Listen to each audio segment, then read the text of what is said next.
Alors, Grosjean aura droit à son adieu à la F1 avec une Mercedes cette année. Le test est juste reporté, pas annulé. Ah, alors, du coup, c'est lui qui a dit ça ou... Oui. J'ai envoyé un message à Toto après Abu Dhabi, j'ai laissé passer quelques semaines, puis j'ai envoyé un message à Toto, il m'a répondu. Ça commençait par merci.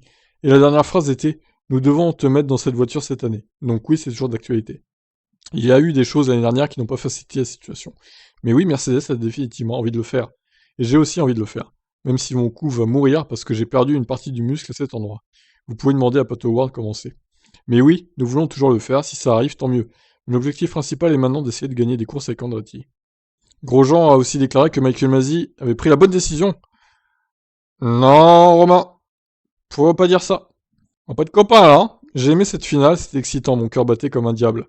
Après, il y a plusieurs façons de le voir. Il aurait été très étrange de laisser ces voitures là et d'avoir Lewis en premier.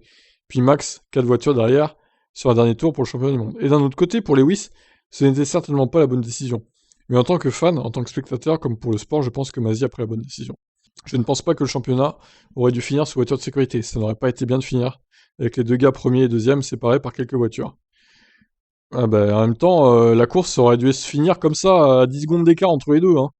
Donc ça m'aurait pas choqué, perso. Les fans de Max auraient peut-être crié au scandale, mais bon, de toute façon, il avait perdu à la régulière, donc au final, j'étais plus du côté de Lewis que de Max. Donc je me suis dit, oh, Lewis, il a perdu, lorsque la décision de repartir est tombée ainsi. Oui, c'est sûr. Ah, au moins, il dit qu'il était plus pour Lewis que pour Max. Il avoue un parti pris, Romain. Donc tous les fans de Max vont lui tomber dessus, là. De toute façon, Romain, il risque pas de revenir en Formule 1, les gars, hein. Juste pour son test, et encore, je suis même pas sûr qu'ils vont lui faire, hein. On verra cette année, mais rien n'est moins sûr, hein. Sur la dernière partie de saison, Mercedes a fait un travail incroyable, mais la mauvaise idée est de penser que le championnat du monde s'est déroulé sur un tour. C'était 22 Grands Prix. Si nous regardons toute la saison, vous savez, Max a crevé à Bakou, Valtteri Bottas s'est craché sur Verstappen, il y a eu Silverstone, donc à la fin, je pense que si on regarde combien de points ont été perdus par Verstappen, pas nécessairement par sa faute, c'est lui qui méritait le plus le championnat. Lors de la course d'Abu Dhabi, Lewis méritait davantage le championnat. Il était malchanceux dans le dernier tour, mais sur la saison, c'était Max. Ah, là, il vient de se réconcilier avec les fans de Max.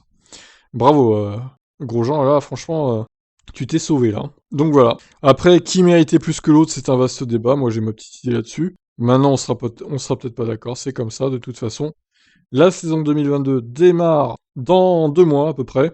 Donc, on a hâte de voir ce qui va se passer. Et on a hâte de voir, évidemment, Romain Grosjean dans une Mercedes de F1. Pourquoi pas pour le Grand Prix de France, d'ailleurs. Allez, ciao ciao.